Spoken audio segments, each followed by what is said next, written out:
Hello my beautiful angels, welcome back to my channel. So this video is going to be very difficult for me.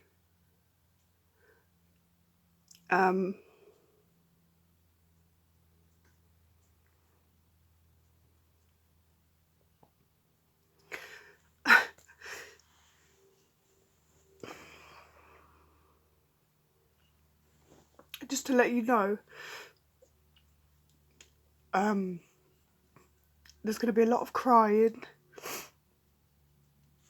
so be prepared. So let me start from the beginning. So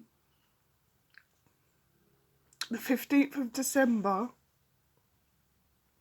2018 was a normal day. My husband was going to go to his brother's to fix his gate, and I was going to go with him. But I got a phone call from, I believe it was the dentist, saying that they'd had a cancellation and that I could go in. So I said to my husband, look, wait for me. Let me have my appointment, and then I'll come with you to your brother's. And he was, oh no, it's okay, you know, if I go now then I'll be able to come home quicker. Let me just go. So I said, all right then. So he went to his brother's. He was fixing the gate and whatever. I'd gone to my appointment, and he is one of them that will ring you, not constantly, but he'd always ring, you know, see how you are and whatever else. Anyway, I think it was about 12 o'clock, 12:30, he rang me. He was in home base. He was getting a few bits, you know, to do his brother's gate. And so we were, you know, just normal conversation kind of thing. And then it's all a blur. So yeah, you know, he was doing whatever. And then he rang me again, 20 to 2. We're on the phone for a while, you know, and then all of a sudden he said that he had a headache. Oh, before that he never ate before he left, and I said to him, look, just grab something. He goes, oh no, you know, it'll be a quick thing, whatever. So anyway, he went. You know, he's already there. So about 20 to 2 we were on the phone, and he says that he's got a headache, and that he'd gone into the kitchen, made himself a strong coffee, and he suffered with high blood pressure. So we assumed it was to do with that. And having caffeine when you have high blood pressure is not the wise thing to do. But anyway, he drank this coffee. He said he drank it too quick, and he had this headache. So I said to him, look, go inside, get something to eat, relax for a little bit, and come back out after. He says, oh no, again, no, it's okay, you know, the sooner I do it, the quicker I can come home. So I said, okay. So then he said that he started to feel dizzy. Oh, I feel really dizzy. So I said to him, look, sit down, go into the house, make sure you get something to eat. And then all of a sudden, he had me on his hands-free. Then all of a sudden you can hear which would have been the point that he fell down. And he was saying to me, I'm okay, but he's slurring like as if he's drunk. So his brother's wife was upstairs in the bedroom fixing the curtains, and she'd seen that he'd fallen down.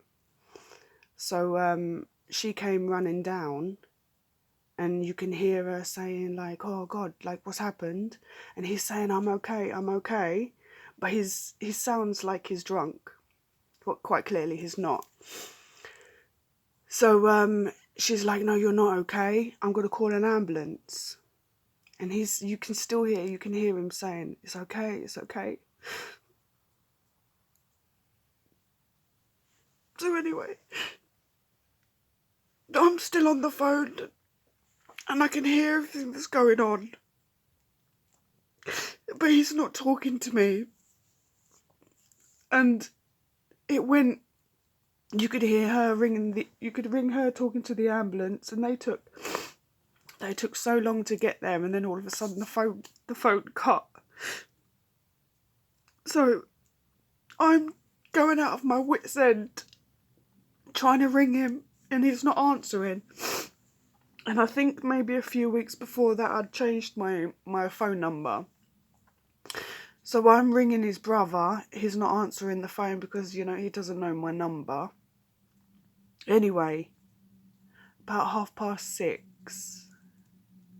I got a phone call from his brother because I'd left messages on his phone. I texted him saying, look, this is Les. What's going on, kind of thing. So 6:30, he rang me. He said he's gone to North Middlesex Hospital, and he's being referred. Well, not referred. He's been transferred to Queen Square, UCLH in London, and he's got to go for an emergency operation. He says, look, there's nothing you can do. Just stay at home. We'll let you know what's going on. Now you tell me to do something, I'm not going to do it. There's no chance in God's earth that I can sit at home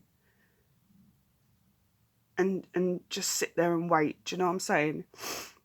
And I know my husband would have done the same. So I can't even remember. I can't even remember anything. My mind is, I need to get to the hospital to see my husband. So my daughter's with me. So I said to her, let's go. So we went down to the train station, get to the hospital. No, that's not what happened. That's not what happened. I rang a friend of mine that lives about 20 minutes drive from here, and I rang him and I said to him, look, this is the situation. I beg you, please come and pick us up. You know, my husband's in hospital. He goes, yeah, no worries. Anyway, we got to the hospital and they said, oh no, he's not here. He would be in like the hospital where the accident and emergency is. So it was about a 10-minute walk. He goes, look, it's quick if you get the train. I ain't got no time to be waiting for no train. We chipped. Got to accident emergency. It was about 9:30 at night. And the lady had said, oh no, he hasn't come through, because what will happen is whoever goes through that hospital, they will go through accident emergency, get checked in there, and then they will go to the wards. So I'd explained the situation to the receptionist, and she says, oh, just sit and wait, it's fine, you know, we'll let you know, kind of thing. So we're waiting there nice and patiently. 11:30 comes, and she goes, well, you still here? And I'm like, well, yeah. And the other lady, they'd swapped shifts now. So so she's ringing whoever. Anyway, she got through that he was at the original hospital that we turned up at. So I spoke to the anaesthetist. She was questioning me. You see, because my husband, he had high blood pressure and all these other things, and he was on a lot of medication. So me being the good wifey, brought his medication. 2 days before this happened, we'd gone and got his medicine. So I had the bag full of his medicines. So I was speaking to the lady, and she asked me, you know, like, is he allergic to anything and whatever else. So I'm reading off all his medication. She said, oh, you know, thanks, that's so helpful. She goes, look, there's no point you come in because you're not going to get in. She goes, you're going to have to stay in a hotel or something, come back tomorrow. And I said to her, like, I live far from here. We're like 11, 12 o'clock at night. and you want me to go? I've got my daughter with me. So anyway, the lady at accident said, look, you can stay here, stay in the waiting room. And she'd said to me, you know, if you haven't got any money, I'll give you some money so you could go get yourself something to eat and that, which I'm so grateful for. But anyway, I had money. So we'd gone to McDonald's, come back, and we stayed up all night. Oh, obviously, you wouldn't be able to sleep. So first thing in the morning, she said to me, you can come in at visiting time's 10 o'clock, but you can come 9 o'clock. So I was like, no worries. 9 on the dot, I'm there. Bit of a commotion trying to get through. Reception there had no clue, but anyway, went up to the ward, and I'd been told, well, I knew he'd had a brain hemorrhage, and they had to put a drain into his head to drain out the blood. So I sort of went in, and you can imagine, it was so horrible.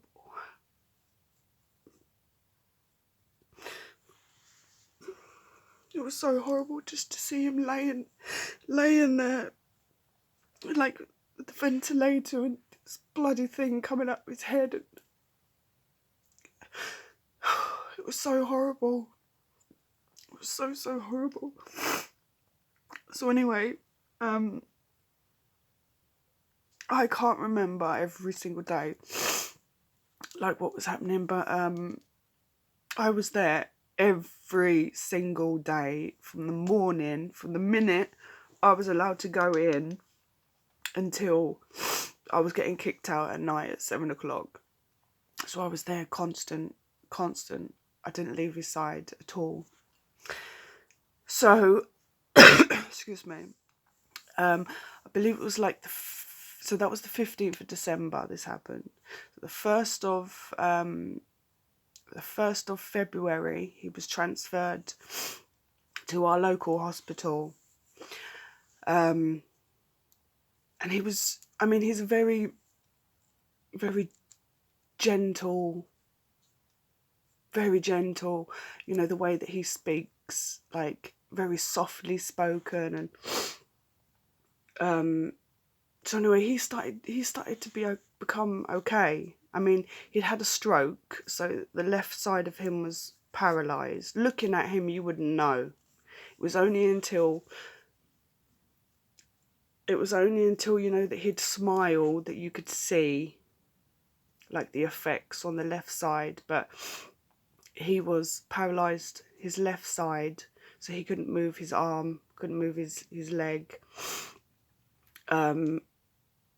But he started to be okay, a little bit confused, obviously, because he had had, you know, he'd had that happen to him. So, but he started to be okay, you know, he was going for physio and all this, whatever. Anyway, he started talking, then he started to feed himself, and then I thought, you know, this is it. Everything's going to be okay. I really thought everything was going to be okay.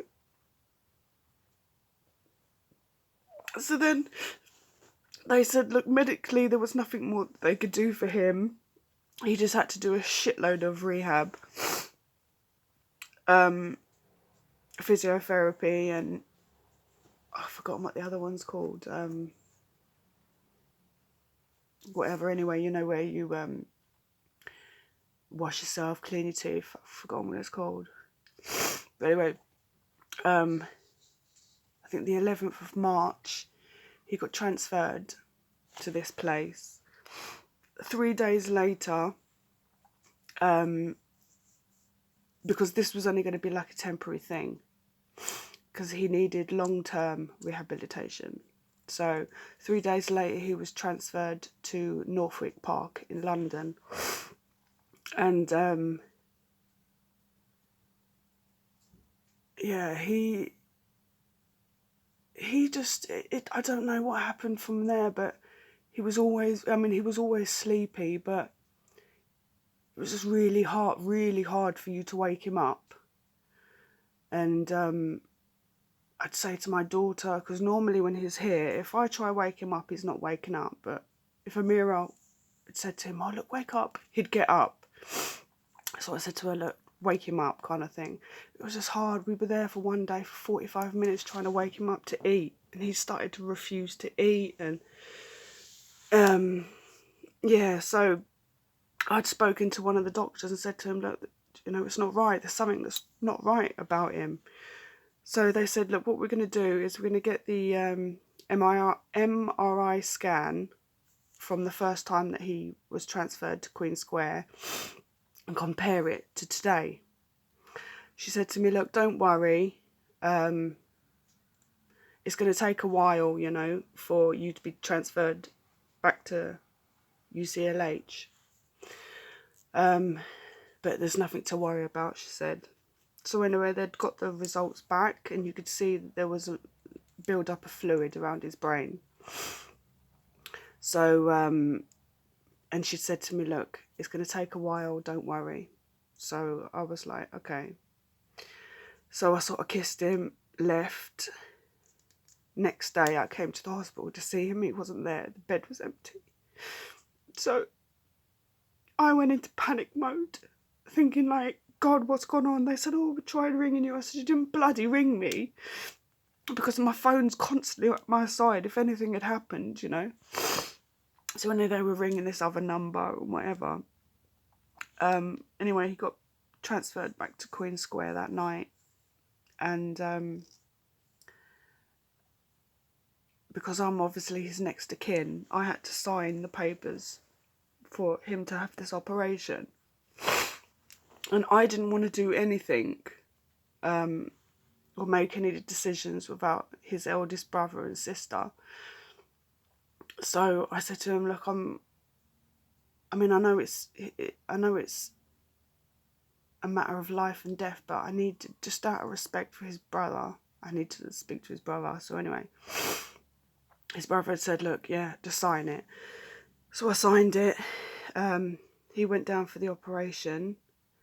And I'm sort of, wait, they said, look, go home and come back. And I was like, are you feeling all right? I can't. So he went in the morning and I'm there about 3:30, still waiting. And the nurse in charge had said to me, look, just go down to recovery, tell him the situation, you know. So anyway, to cut the story short, I go down and he's there, and his heart stopped beating, and then he sort of came back. So the nurse said to him, look, everything was okay. He had another shunt in his head and he had staples and all this kind of stuff. And she'd said, I'm not satisfied letting him go back to the ward. I'm going to keep him overnight and I'll take him back in the morning. So I was like, okay then. So I came back only because of my daughter. Then I went in the morning and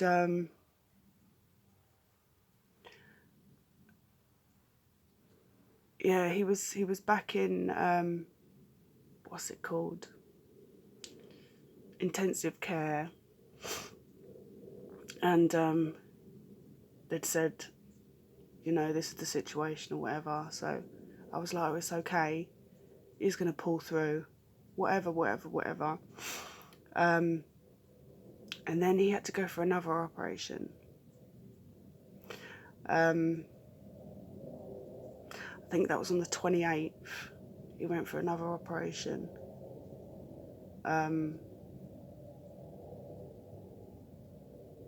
Anyway.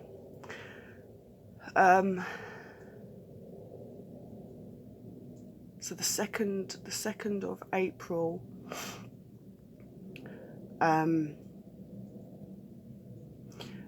the nurse had said, look, the doctors want to come and talk to you.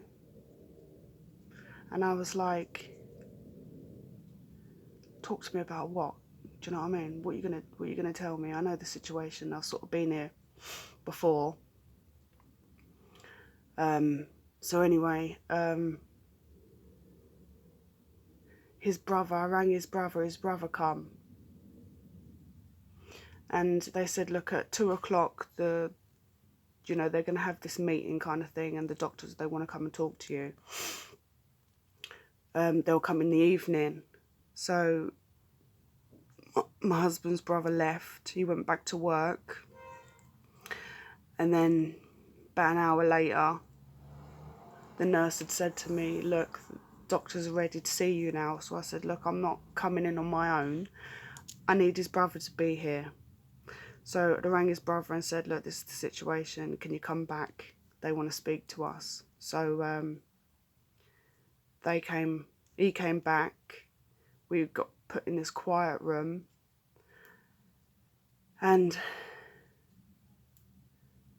they'd basically said there was complications and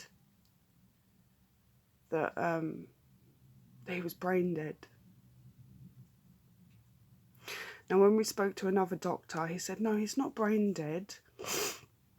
It's just what makes him is not there anymore. So, like, his personality, basically, it's like, I can't really describe it. He's not there. And the best thing for us was or the kindest thing to do was to take him off the ventilator and let nature take its course. Now, you can imagine, you can't even imagine. You can't even imagine.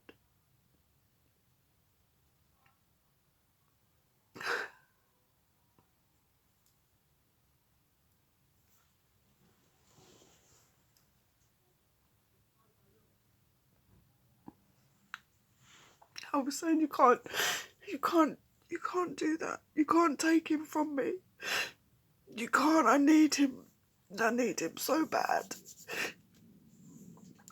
And his brother was saying, look, it's something that has to be done.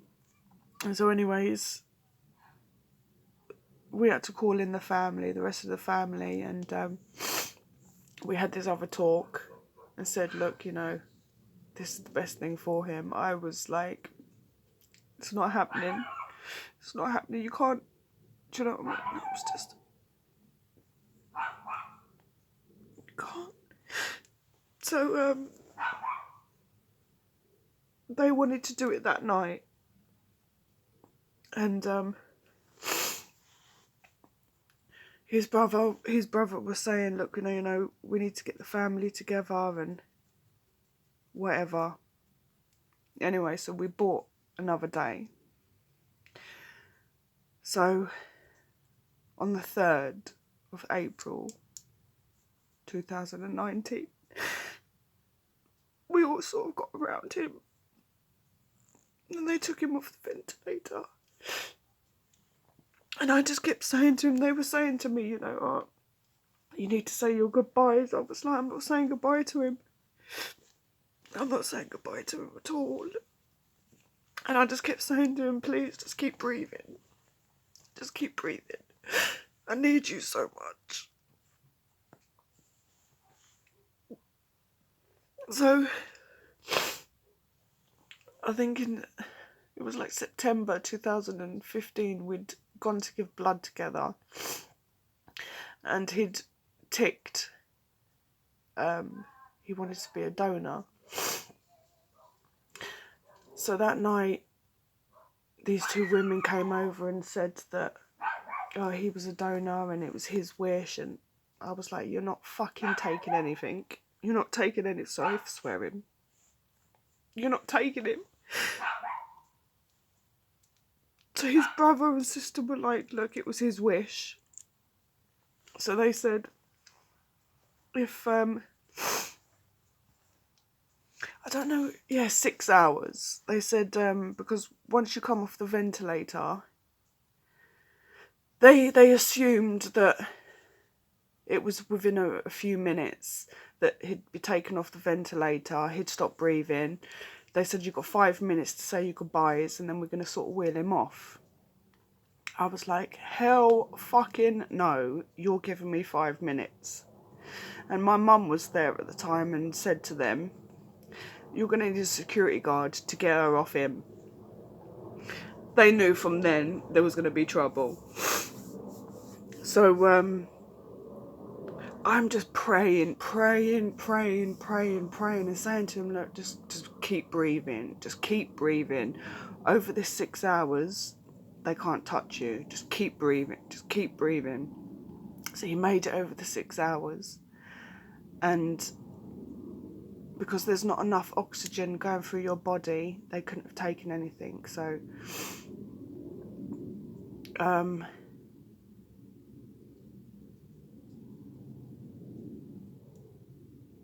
yeah, they didn't. As horrible as that sounds, and I know that, you know, it could have helped someone else. I knew it would have helped someone else, you know.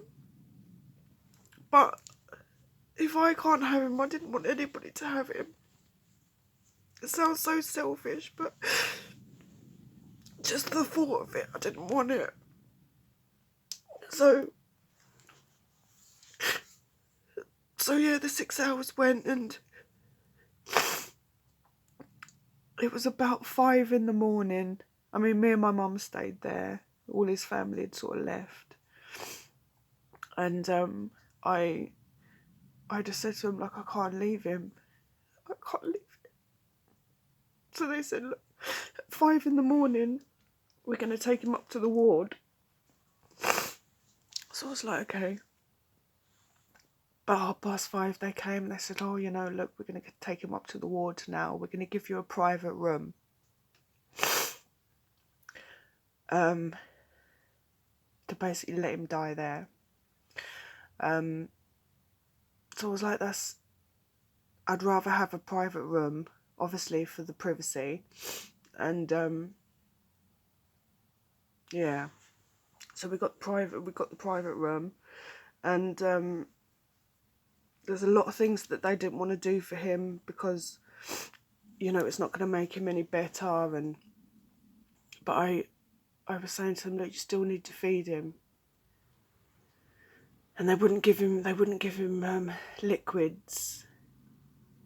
It's whatever. Anyway,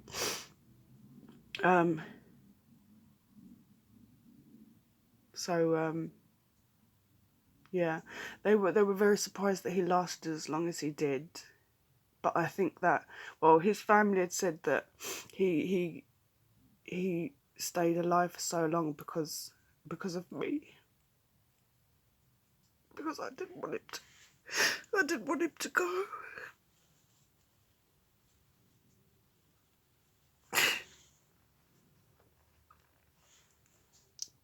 So anyway, yeah, so that was the 3rd. The 8th is when he passed. I mean, I stayed with him. I slept there. I had like this little mattress that I'd had on the floor, and I never left his side. And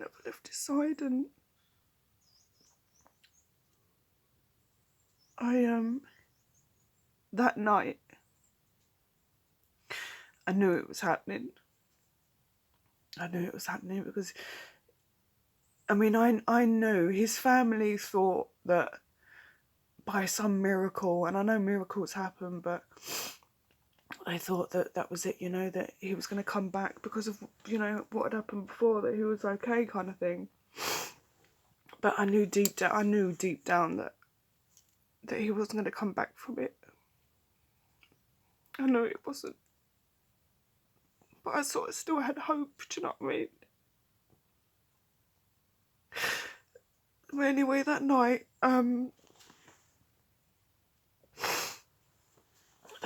he was just breathing really funny, and then before he'd passed, I was sort of holding him and saying that it was going to be okay, and I didn't, you know, I didn't want him to go, but I just said to him, look, it's okay, just go. So he took his last breath.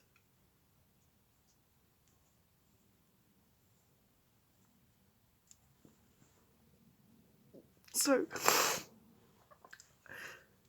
I sort of, I mean, I won't go into too much detail, but I was sort of cleaning him, and I pressed the button because they kept saying to me, "Oh, press the button if you need anything," and I never did. I was doing it all for him, like cleaning him and suctioning in and all that kind of stuff. And so when I hit that bell, they knew something.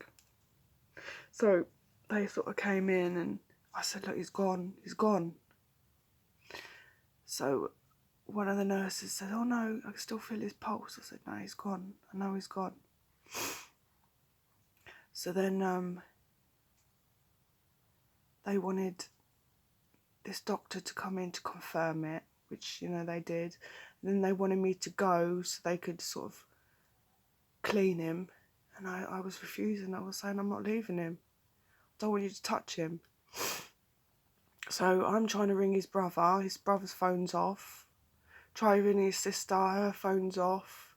Tried ringing the niece. Couldn't get through. Then I remembered that I had the sister-in-law's number. So I rang her. And she couldn't understand what I was saying. Obviously, I was fucking hysterical. So I said, "Look, I need to speak to his brother." So I spoke to him, and it sort of went quiet. And then he said, "All right, I'm on my way."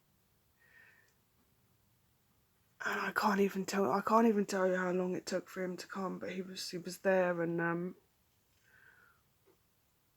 they said, "Look, we need to clean him and stuff." And his brother said to me, "Look, let's just go out." So I went out. I went for a sneaky fag, and then sort of came back in, and I didn't want to leave him.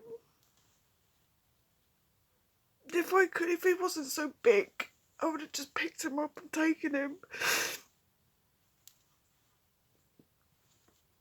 I didn't want to leave him. So his brother was like, "Look, we have to go." So I sort of said my goodbyes, and then went back to his brother's. It was about, I don't know, 4:30 in the morning. So I'm just there on the sofa, like, saying, this can't be happening.